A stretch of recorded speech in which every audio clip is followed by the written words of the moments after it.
Hey guys, we're back. Let's go ahead and finish this off if we can. Start where we stopped.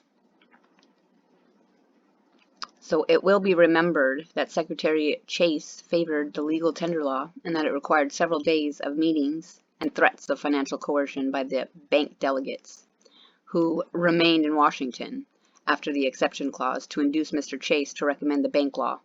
Mr. Chase lived long enough to bitterly regret the part he took in the matter and is reported as expressing himself as follows. Bank law. Freedom's scary because the law is dangerous, guys. And it is the banksters who create the law. Think about it. He said, "My agency in procuring the passage of the National Bank Act was the greatest financial mistake of my life. It has built up a monopoly that affects every interest in the country. It should be repealed. But before this can be accomplished, the people will be arrayed on one side of the banks, on one side and the banks on the other in a contest such as we have never seen in this country. To show the undoubted facts in the case and the usual treason of the money power in all great emergencies, I call the special attention of Senator Sherman and all Republicans to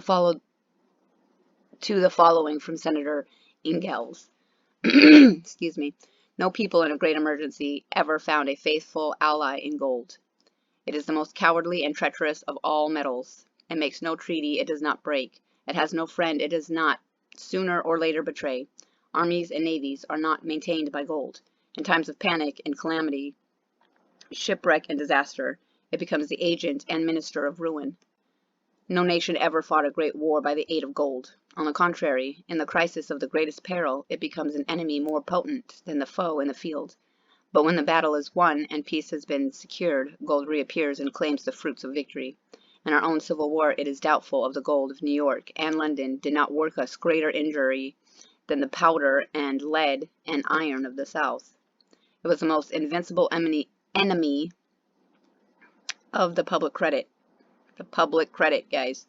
Gold paid no soldier or sailor. It refused the national obligations. It was worth most when our fortunes were the lowest. Every defeat gave it increased value. It was in open alliance with our enemies the world over, and all its energies were evoked for our destruction. But as usual, when danger had been averted and the victory secured, gold swaggers to the front and asserts the supremacy." 𝐂𝐨𝐧𝐬𝐷's speech in the United States Senate, February 15th, 1878. Okay, just wanted to see if it's missing a page. That is a short but fair description of the men whom Miss Emory calls Shylocks. The bankers. Senator Sherman says they were the men who furnished the means to put down the rebellion. Thomas Jefferson called them the traitorous class. Senator Wilson called them brokers, jobbers, and money changers. Thaddeus Stevens called them bullion brokers, who sent their cashiers and agents into Congress to influence legislation in their own interest. Also sharks and brokers. It appears then that Shylock is not a phantom of Miss Emory's brain, but a living reality, who, according to Mr. Spaulding, would only loan his currency to the government for big interest on good security and interest in principal payable in gold.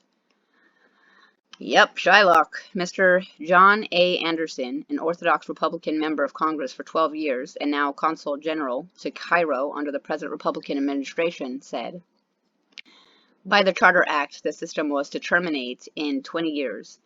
It was never intended to continue it. The original design was to stop it at the end of 20 years. But the power of the banks had then, 46th Congress, become greater than that of Congress." Yep. So the Shylocks isn't a phantom of Emory's brain. And if she said it then, I wouldn't be surprised to see Miss Emory's anti-Semitic. That's what I would see. And anyways, Mr. John A. Anderson, an Orthodox Republican member of Congress for 12 years and now Consul General to Cairo under the present Republican administration, said, "By the Charter Act, the system was to terminate in 20 years. Oh yeah, we already read that. Became greater than the Congress, you know, because who controls Congress?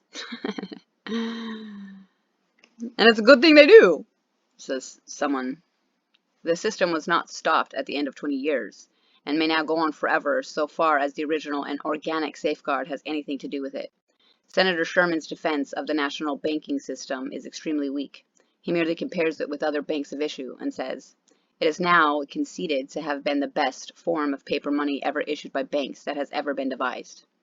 Mr. Anderson shows that there need not be any form of paper money issued by banks, but that the true paper money is the legal tender greenback issued by the general government. Mr. Anderson agrees with Thomas Jefferson that bank currency should be suppressed and the circulation restored to the nation where it belongs. Senator Sherman dares not controvert that position. He prefers, rather, to erect a man of straw at which to aim his darts. Straw man, guys! As the old state bank system of paper issues have now no friends, he feels very safe in fighting them in order to justify this great pillar of our financial credit, which Mr. Anderson says is now too strong for Congress, and which is always on the wrong side in matters of legislation. The third conspiracy under discussion is the contraction of the currency. Strange to say, the senator denied that there has been any contraction and says, "It has been demonstrated by official documents that, from the beginning of the war to this time, the volume of our currency has been increasing year by year more rapidly than our population." This statement is palpably false, as shown by the official documents of 1865, 1866, and later, and by the leading Republican speakers, including the senator himself, Senator Logan, and others. Senator Sherman's change of front between the years of 1869 and 1874 was so notorious and shameless that Senator Logan publicly charged him with the change without eliciting a denial. 1869 to 1874, what happened in between there? 1871, Organic Act, the Incorporation of America. The senator tries to sustain his statement of the non-contraction of the currency by the recent falsehood of his party leaders that the 730 Treasury notes did not circulate as money. But Secretary McCulloch, in his report for December 1865, says we have now about $2 billion, nearly all in circulation among the people. While in March 1874, General Logan says contraction has gone on until the whole amount of currency of every kind now outstanding is only 742 million. So from 2 billion it went down to 742 million. It will be noticed that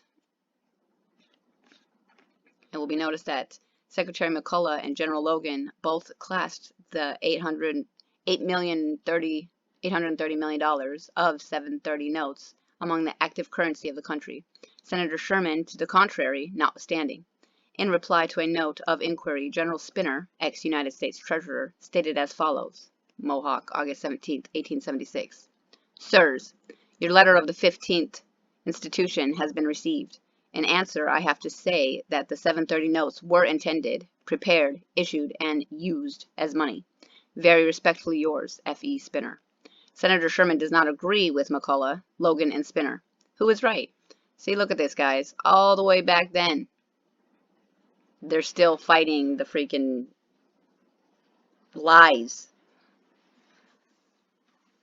I call attention to the following table and remarks from the Chicago Inter-Ocean, a leading Republican paper of Illinois in 1878. So, these are the years: 65, 66, 67, 68, 69, 70, 71, 72, 73, 74, 75, 76, 77. Currency going down. Population going up. Per capita going down. The 730 three-year notes, whose circulation as currency is most scouted, were outstanding on the 1st of September, 1865, to the amount of $830 million, every dollar of which was legal tender for its face value under the terms of the law. Under the terms of the law, to the same extent as United States notes. Secretary Fessenden's report of December 6, 1864 says, oh man, 85, 86, okay. Says he caused to be paid out to the soldiers in the field over $20 million. Yep.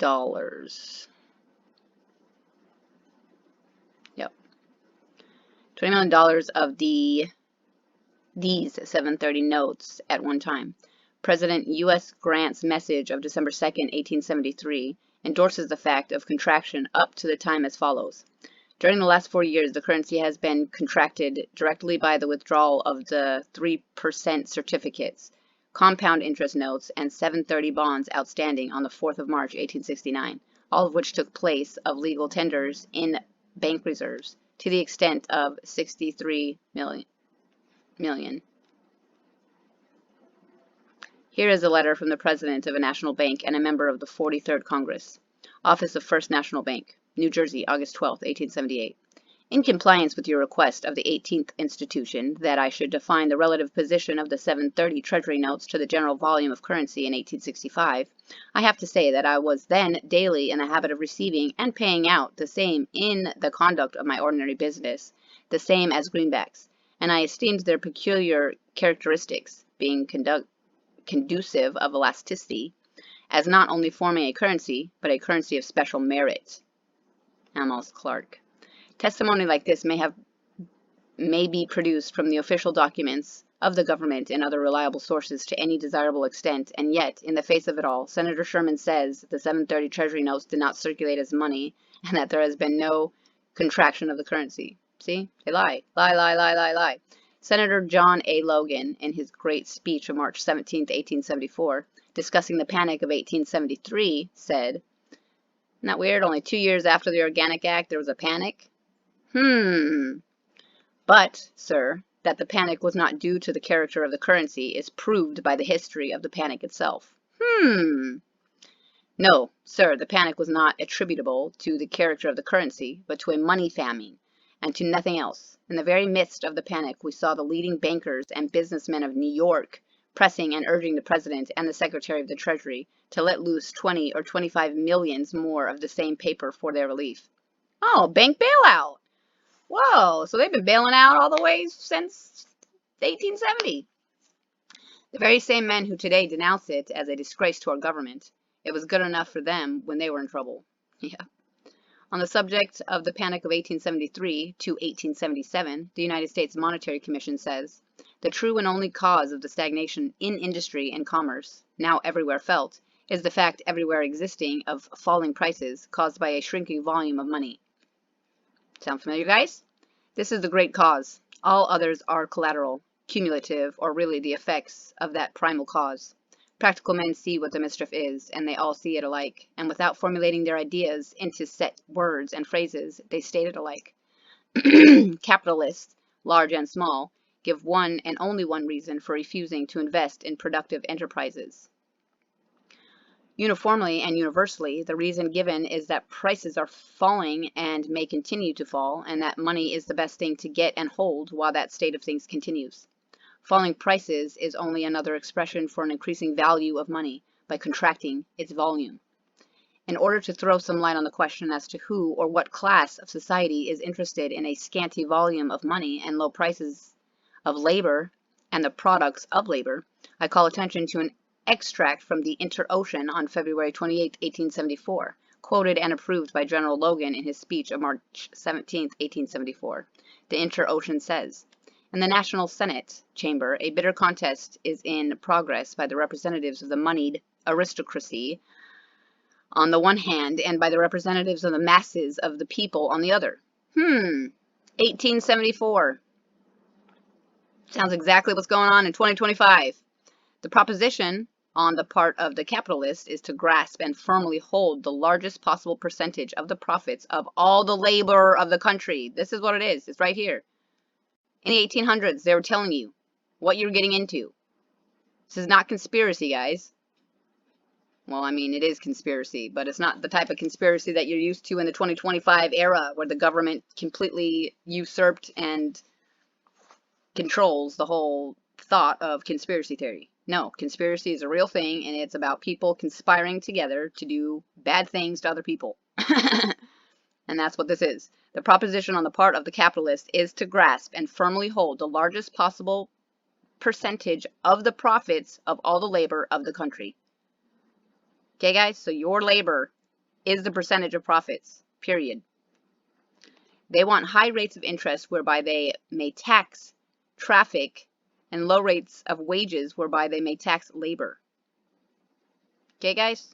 They want high rates of interest whereby they may tax traffic tickets, and low rates of wages whereby they may tax labor.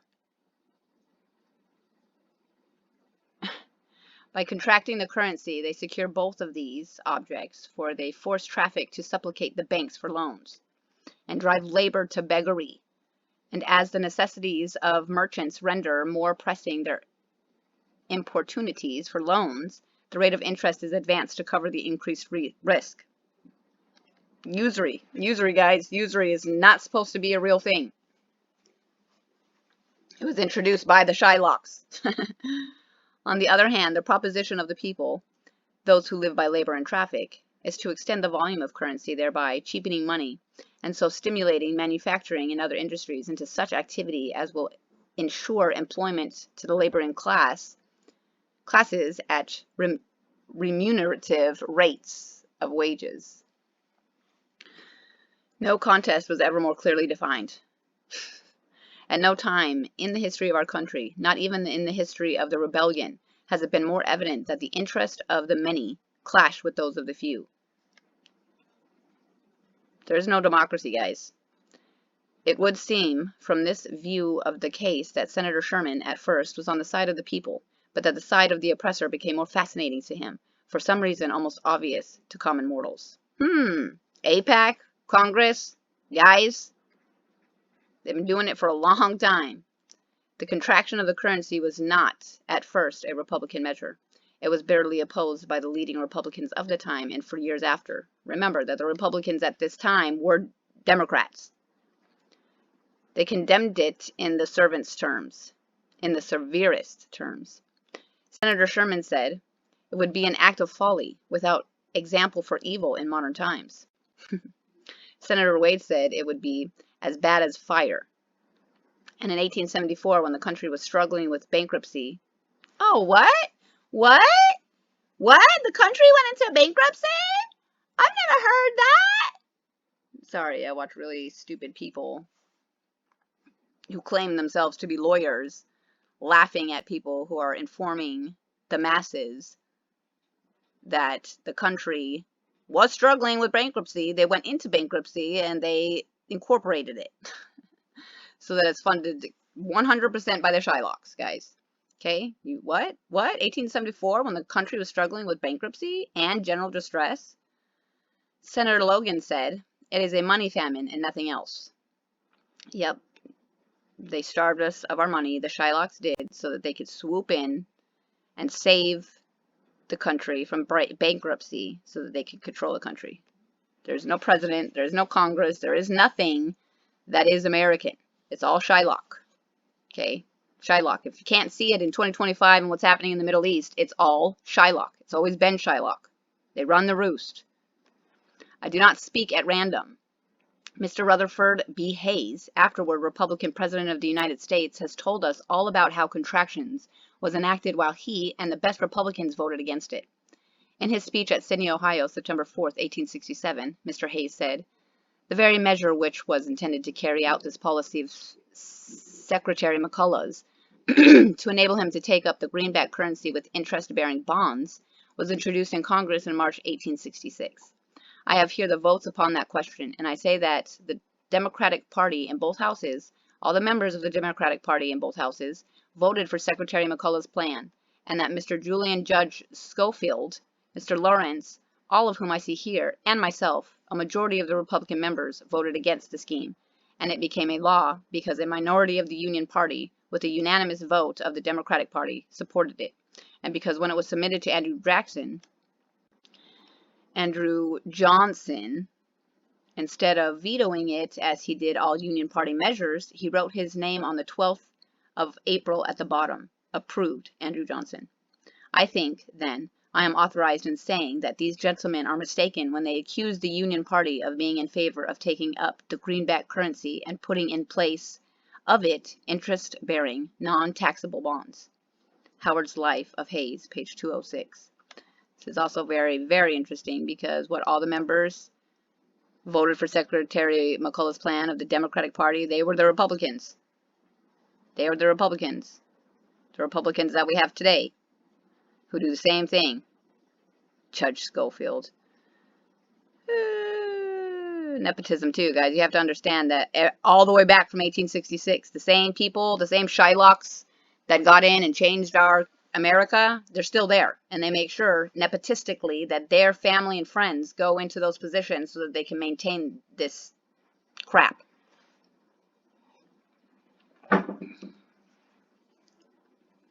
Okay, let's see. And that scheme, opposed by all true Union men at the time, including Senator Sherman, the same senator now says, is one of the great pillars of our financial credit. Senator Logan continues the discussion of contraction as follows. It was the contraction and increased want of currency, and not a superabundance, which produced the necessity for running in debt. Of which there is so much said on this floor. Why, sir, the people were never freer from debt in proportion to the business done than in 1865, at the close of the war, when Mr. McCulloch began his system of contraction, and at the very same 11 millions more people were to be supplied. Was it to be supposed that the activity and energy which the adequate supply of money had put into operation, okay? So the activity and energy, which is the adequate supply of money, you are the money, had put into operation, and which was giving prosperity and happiness to the country, would suddenly dwarf itself to suit financial notions without a severe struggle? The inevitable result was an expedient to meet the consequent want, and credit was expanded. At the very moment, above all others, when adequate supply was needed, the opposite course was adopted. And right here lies the true cause of the late panic, which resulted from the money famine and not from an excessive supply. That's how they took us over. Senator Logan discusses the subject still further as follows. Sir, turn this matter as we will and look at it from any side whatsoever, and it does present the appearance of being a stupendous scheme. Miss Emery calls it a conspiracy of the money holders to seize this opportunity of placing under their control the vast industries of the nation. That's called fascism, guys.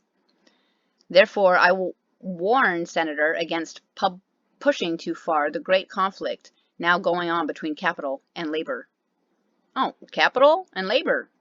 Why? Because when you labor, you earn capital, not income. Okay? It is not our duty to legislate exclusively for either, but as far as possible to try and harmonize the interests of the two. Capital rests upon labor. Yeah, what did I just say? But when it attempts to press too heavily upon that which supports it in a free republic, the slumbering volcano, whose mutterings are beginning already to be heard, will burst forth with a fury that no legislation will quell. Oh, no, no, no. No, that won't happen, because they will get all their Shylocks in real good, and they'll change the education system, they'll change the financial system, they'll change every system that we have to meet their needs so that we can be quelled. The senator quotes and approves the following from the Barron County, Michigan record. It is a lamentable fact that the financial question is leading to a conflict between capital and labor, money and production. The capitalists, the processors of money, who stand isolated from the laboring and producing classes, i.e. the government, are getting themselves in hostile array to oppose with might and main every effort to increase the currency of this country to something like an equal ratio with other commercial nations. It's the government. The laboring and producing class is us. So this is what it's saying. This is how we have the type of government that we have today. They worked their way in. The East, especially the Wall Streeters and banks, want no more money. They prefer to have the volume of currency limited so that combinations may be entered into and the money cornered. Every time a few millions of the currency are locked up in the East, the West suffers. The products of the West decline in price, and the Western producers suffer, while the Eastern capitalists make money. So this is a foreshadow of why we had the Civil War. It was not about slavery, it was about the bank. Okay, I mean, they were able to slip it right on in there because any literal human being that is of humanity and moral certitude would understand that we're not trying to enslave people. Oh yeah, and let's also not forget that, it was the East India Dutch Company who were the enslavers. Shylocks. Okay? Every time a few millions of the currency are locked up in the East, the West suffers, and products of the West decline in price, and the Western producers suffer while the Eastern capitalists make money. That's why they fought. The South was like, screw you. We're not going to deal with your money anymore. We're going to deal with our own money. It's called the greenback. We're going to have our own bank, and I believe it was South Carolina, not Texas. They always want to tell you, I'm a Texan. Okay? Well, not originally, but I've been here for 100 years, so it was not the South, the Texas that seceded. It was South Carolina. And it was because they were trying to introduce the international bank, not just the United States National Bank, but the international bank, the ones that we have right now. Well, Catherine Austin Fitts, that's what her name is. Check her out. Also, she was completely suppressed and censored about 4 or 5 years ago about what she was saying. She's a financial expert, and she literally said, we are ran and ruled by the Bank of International Settlements, the IMF, the International Monetary Fund. That's all these guys. That's all these guys. That's these guys. Okay, the time has come when this state of affairs should and must be remedied. In the 1860s, well, we're in 2025 and we're far from remedied. The interests of the South and West are identical on this point, and unless the East, and unless the East will yield to that which is just and right, the result cannot be otherwise than disastrous in the end. It's also very interesting if you think about the carpetbaggers who came from the East and went to the South and West, claiming that they were South and Westerners, but they were Easterners, and they completely took over the South. Yep. So the interests of the South and the West are identical on this point, and unless the East will yield to that which is just and right, the result cannot be otherwise than disastrous in the end. This, the moneylenders of New York, will, it'd take 90 to 92. Yep, so the moneylenders of New York will do whatever necessary. It's called utilitarianism. The ends justify the means. Kill them all, right? So we are missing page 91. The laws of 1869 and 1870, making the 520 currency bonds payable in coin and refunding bonds so that no future Congress could undo the work. Those measures were vehemently opposed and condemned by John Sherman, Senator Doolittle, Oliver P. Morton, Henry Wilson, and others. Senator Sherman called the Act of 1869 extortion and repudiation. Senator Morton said that in its passage, 4 distinct laws were violated. Laws are violated. Are we surprised? No. Freedom is scary because the law is dangerous, because the law is what they say. They make it, they fabricate it, they implement it to their whims whenever they feel the need. Okay? Senator Morton said in its passage 4 distinct laws were violated, but the money power was all powerful, as they still are. It was unscrupulous, and of course, it again triumphed. In 1873, a coinage law was passed for the coinage of trade dollars and subsidiary silver. It in no way referred to the standard dollar, which had been the unit of account and the standard of value since the beginning of the government. It was an innocent and useful law, yet on this law was founded a revision, adopted in bulk June 1874 as follows. See, again, the law is dangerous because they can do whatever they want. They were literally bend it. Okay, they literally bended it. So they created it as an innocent and useful law, yet they included in there a revision so that they could adopt it as follows. The silver coins of the United States shall be a legal tender at their normal value for any amount not exceeding $5 in any one payment. That language demonetized all the silver coins of the United States for amounts above $5, including the standard silver dollar.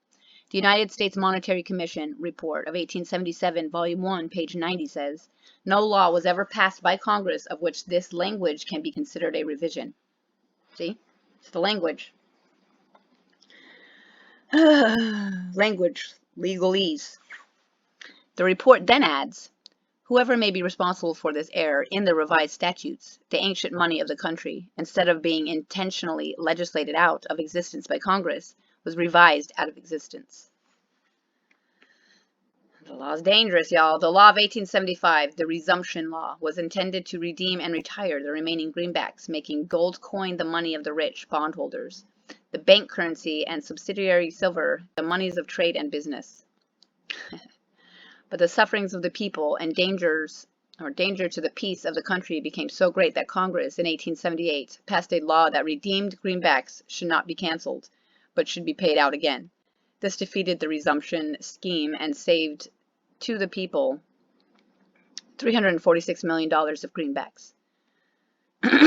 Another law was passed in 1878 restoring the full legal tender quality of the silver dollar and requiring its coinage at the rate of 2 to 4 millions per month. These were the first financial laws passed in the interest of the people since 1862. These were the first financial laws passed in the interest of the people since 1862. In the interest of the people. Not in the interest of the Shylocks, interest of the people. See how they've been fighting? They were the first check to the money power since the passage of the exception clause on the greenback, which Thaddeus Stevens pronounced the first victory of the money power over the country. Yep. The remedial laws of 1878 were an immediate and immense relief to the people, showing that General Logan was right when he called that period from 1873 to 1878 a money famine and nothing else.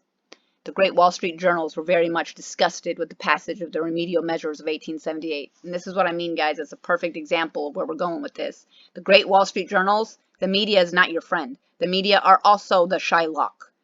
Do not think that they do not know what they're doing. Okay? Of course they're pissed of the remedial measures. They don't want to give $380 million back to the people. The people are their slaves. The people are the ones who make them their money. They unanimously ascribed their passage to the influence of the greenback sentiment of the West and South.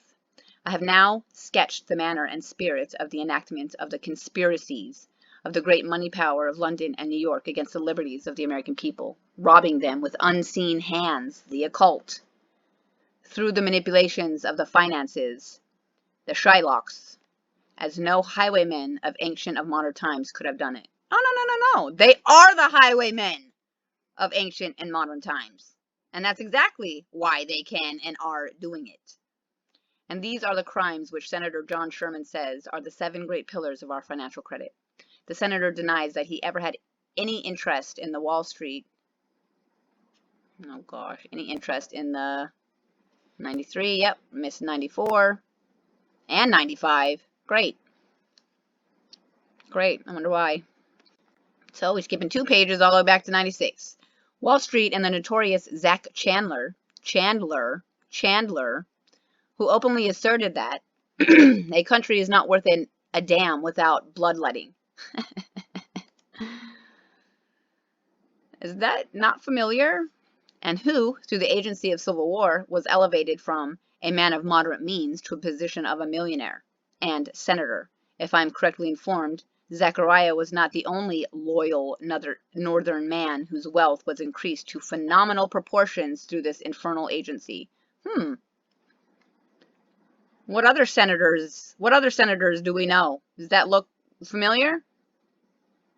They all enter as men of moderate means and they all exit or continue with phenomenal proportions of wealth through this infernal agency.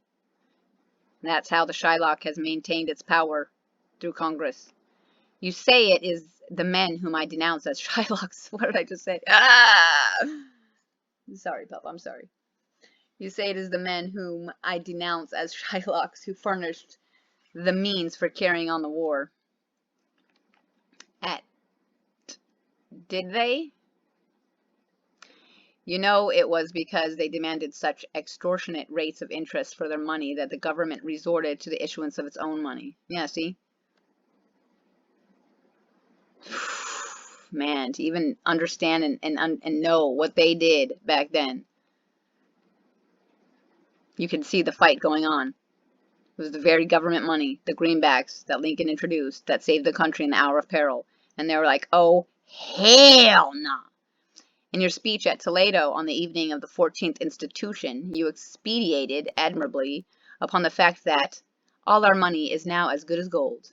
But in speaking of the greenback, you only parenthetically and stammeringly stated, true, it was depreciated for a time.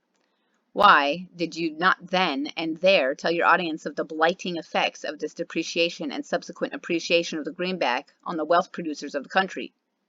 Why did you pass so hurriedly over a question of such vital importance? Sir, your object was to deceive the people, and it would be impossible in the same length of time to make more misleading and deceptive statements than you made on that occasion. It is no wonder that cunningly devised utterances choked in your throat.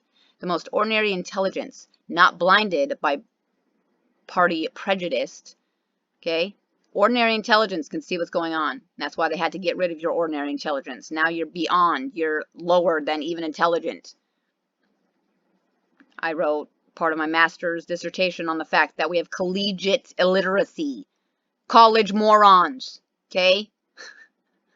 So then go right into the Congress and be told what to do. Don't ask questions. Could easily detect the gauzy web you had so ingeniously prepared to entrap the unwary multitude. But, sir, the multitudes are becoming familiar with your deceptive arguments, and a righteously indignant people are rising to hurl from our nation, from our national temple, the heartless money changers who have torn our liberties from their shrine and are bartering them away to the enemies of freedom. To the enemies of freedom. To the enemies of freedom. Freedom is scary because the law is dangerous. You acknowledge that the greenback was purposely depreciated to make a market for interest-bearing bonds.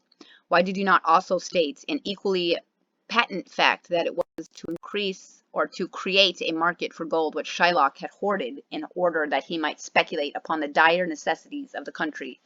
Okay? Hypothecation, speculation, the bankers, the Shylocks, same people, they are the ancients.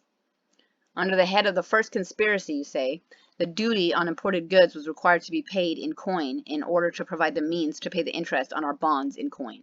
But you previously stated that the men who furnished the means to put down the rebellion were included among the most patriotic citizens of the northern states.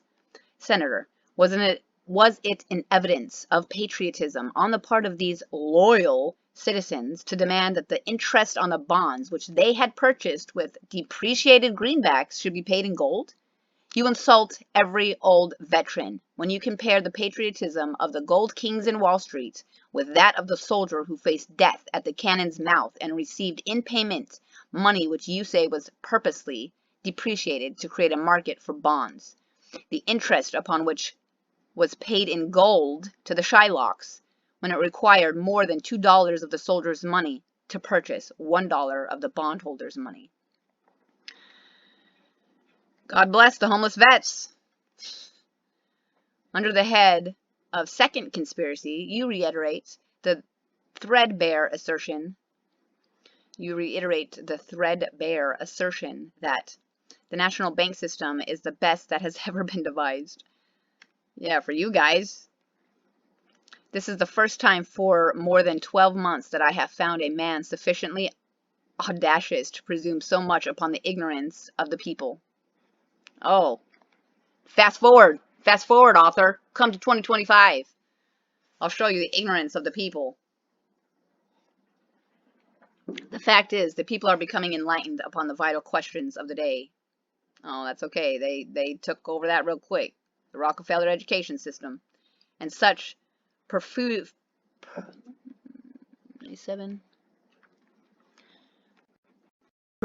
statements fall powerless and harmless even from the lips of a United States senator. Under the head of the third conspiracy, contraction, you assert that from the beginning of the war until the present time our volume of money has been increasing year by year more rapidly than our population.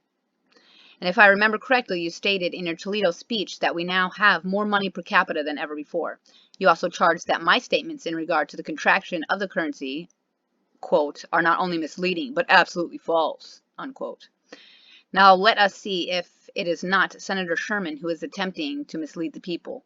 The entire controversy in regard to our money volume arises from the fact that the manipulators of our finances find the people awakening to their corrupt methods. And in order to retain public confidence, it has become necessary to cover up the iniquities of past legislation. Yep, that's why you don't know anything about anything in America today, guys. You don't know anything about civics, civil rights, the government, how it works. It's sad. To do this, you now claim that the 70-30 Treasury notes and compound interest notes were not money.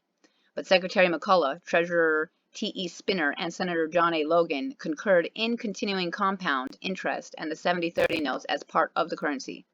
Indeed, they were made lawful money and a legal tender by the acts creating them. General Spinner, in reply to a letter of inquiry written August 17, 1876, says, the 730 notes were intended, prepared, issued, and used as money. The scores of people are still living who will testify that these notes passed current as money. You wonder why they have the Mandela effect going on. It's because these same Shylocks throughout the history of time have been changing history as it is. As time flows, they're changing history. And Senator, the fact that today you come before the people stating that they were not money is unmistakable evidence of the crafty methods you have adopted to gull and mislead a confiding people. Yep. You say that what I call money was the most burdensome form of interest-bearing securities at 7.310% interest. Well, this rest was payable in the same kind of money and ceased. God dang it. 99 is missing, so 100. So something Foster includes in his campaign report, the various national and private bank reserves, which everybody knows avails nothing to our depressed industrial classes. No amount of money locked up in treasury and bank vaults could bring relief to the people. An abundant and healthy circulating medium is as necessary to national life as blood to its physical life. The body of a hanged man has an abundance of blood, but its stagnation caused him to die. So when a nation's circulating medium stagnates in bank vaults or is disproportionately shrunken in volume, that nation will as surely die. The testimony of Secretary McCullough, Spinner, Logan, Plum, and others leading authorities bear me out in the assertion that our actual per capita circulation is less than 1/4 that of 1866. As proof of this, Secretary McCullough, in his report for December 1865, says we have now about $2 billion, nearly all in circulation among the people. Our population at that time was 35 million. Consequently, we had about $57 per capita. Secretary Foster, in his report for campaign, proposes in 1891, shows about $1,588,000,000 with a population of 64 million people, which gives per capita circulation of over $24. Secretary Foster, however, in his anxiety to present a winning campaign document, deceives the people by omitting the important fact that nearly 1/2 the amount is not in circulation. A fair estimate shows the loss of paper money during 28 years.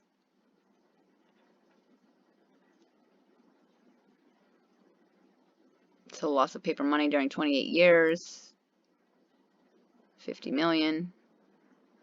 Hoarded, amount of money that was hoarded. It's a low estimate, 25 million. National bank reserves, the Commissioner's Report of 1889, 460 million. The national banks had that. And private bank reserves estimated at 250 million. So $785 million. Balance in actual circulation, population, per capita in circulation. This calculation is far more liberal than that of Senator Plum, who in 1890 said the circulation did not exceed $500, or $500 million, or a little more than $8 per capita. You say that my statements in regard to this matter are palpable falsehoods, and if stated by a man would justify a stronger word. Very well, Senator, use your strongest language, but please apply it where it belongs, to your colleagues, Secretary McCullough, Spinner, Logan, and Plum. You say you are not in favor of contraction of the greenbacks, and made a speech against it. I am aware of that fact, and made a quotation from your speech showing that your views were correct on this subject. At the same time, we find you in 1875 passing the Resumption Act, which provided for the destruction of every dollar of that money. Your views were also correct when in 1866 you said, the bondholder can demand only the kind of money he paid. He is a repudiator and extortioner to demand money more valuable than he gave. Yeah. Now, if this view was correct in 1866, was it not equally correct in 1879 and not equally correct in 2025? Then why did you, in a speech made in Toledo in that year, say that to refuse to pay the bonds in gold would be repudiation and extortion and would be scoffing at the blessings of Almighty God? Yeah, that's the Shylocks for you for sure. That's the Shylocks for you for sure. Be scoffing at the blessings of Almighty God. Senator, the fact that your worldly possessions were wonderfully augmented during these years justifies a very general suspicion that you had fallen into ways that were dark. Guys, just look at the APAC payments to all of the freaking people in our Congress right now. Okay? Ways that were dark, they have fallen way back then.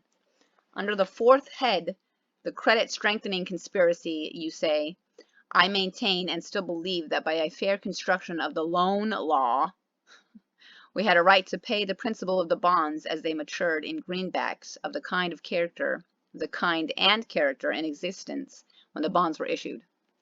Now, this is precisely the ground I take in regard to this matter.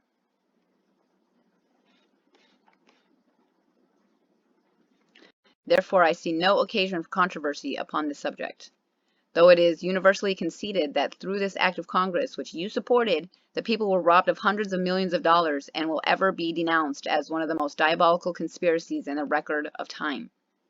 You think? Because they're not going to record it in time. They're going to rewrite it. The Refunding Act was simply a scheme to perpetuate the national bank, and no amount of glamour or sophistry will make it appear otherwise in the minds of a debt-ridden and tax-cursed people. Okay? No amount of glamour or sophistry will make it appear otherwise in the minds of a debt-ridden and tax-cursed people. What do we all talk about? What does Massey wear on his fucking suits? A debt clock? Your claim that the bonds were refunded to secure a lower rate of interest is calculated solely to deceive the people. We have already shown that it was far easier for the people to pay 7.310% interest with paper money depreciated 1/2 than it was to pay 6% in gold interest. Senator, I agree with your intelligent statesman that the Refunding Act was a measure of the highest value conducted with remarkable success. It certainly was a measure of highest value to the bondholders and conducted with remarkable success by their agents, of which you appear as chief. Yep. God dang. Under the head of demonetization of silver, you again resort to your honest dollar deception and attempt to terrorize the farmer, the laborer, and the soldier by the fear that they are going to be paid off in dishonest dollars. Senator, if we have any dishonest dollars, was it not a Republican Congress under your manipulations that made them so? Are you deterred from taking a silver dollar because there is only 77 cents worth of silver in it?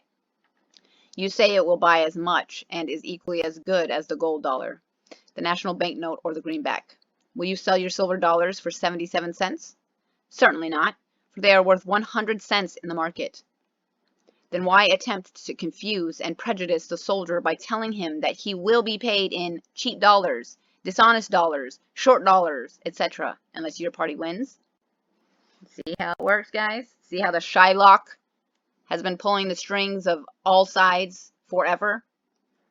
This solicitude in regard to the soldier, however, seems quite out of character on your part when we reflect that while our country was in the throes of civil war, it was through such legislation as you prescribed that the soldier was paid in a currency which you say was depreciated in order to make a market for gold interest-bearing bonds.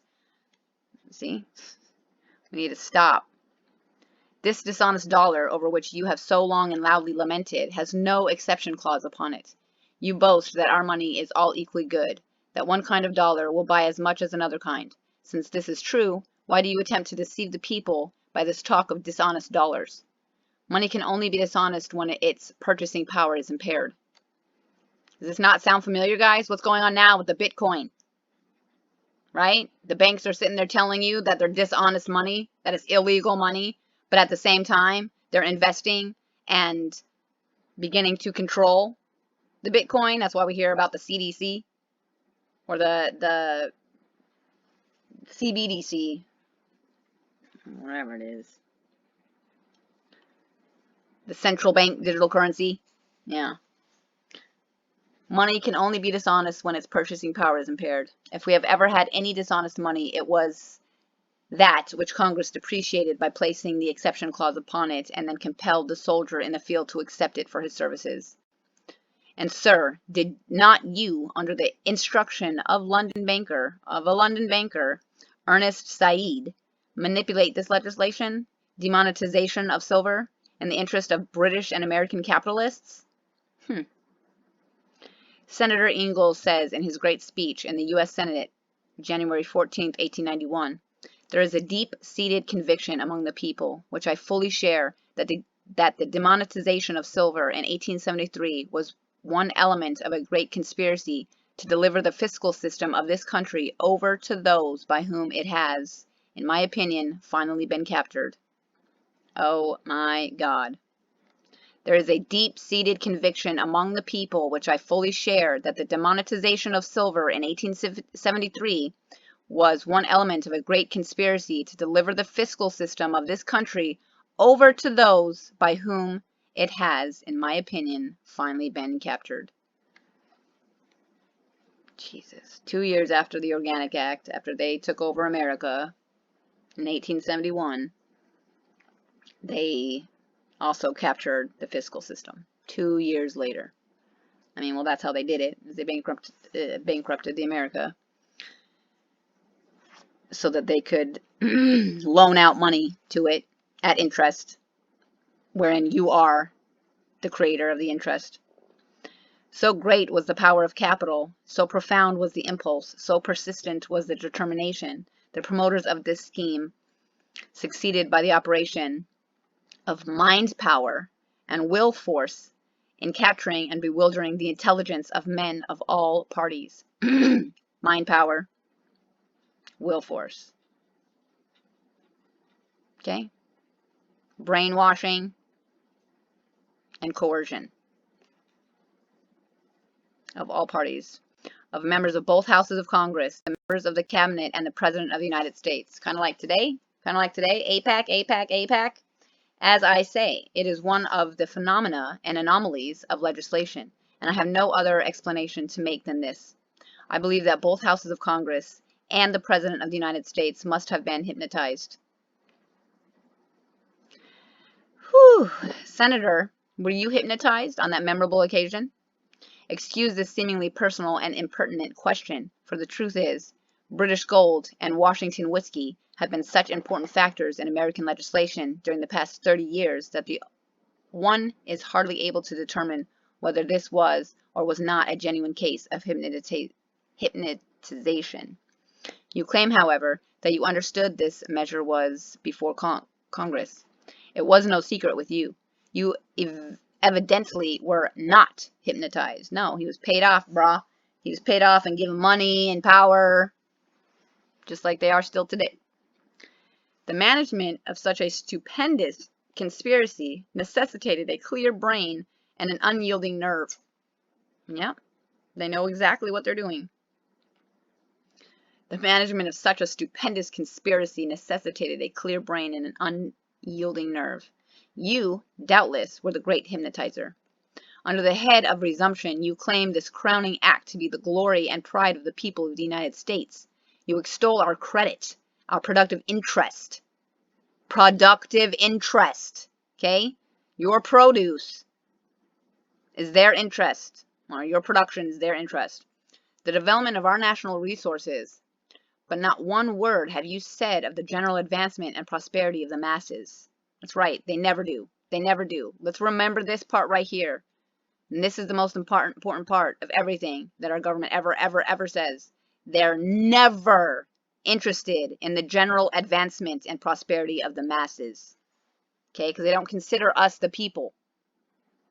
They consider us their slaves. They consider themselves the people. The truth is, under your beneficent financial policy, the masses are being rapidly reduced to a condition of wage slavery. Okay, guys? Under your financial policy, the masses are being rapidly reduced to a condition of wage slavery. What's wage slavery? What's wage slavery? I thought we just had a wage. Oh, you had a wage? Oh no, you earned capital that cannot be taxed. You can tax income because income is the money you earn off of interest, off of an investment. But you're conditioned, or what did they say? Brain, mind power. You're conditioned to believe what they tell you. Stop it. With 9 million of mortgaged homes, 30 billion of indebtedness, and 1/2 the wealth of the country in the hands of 31,000 people, the boast of prosperity is a mockery and an insult to common intelligence. S.E.V. Emery. Get it, girl. All right, I'll stop it there. We'll come back. We'll talk about the press and the people endorse it.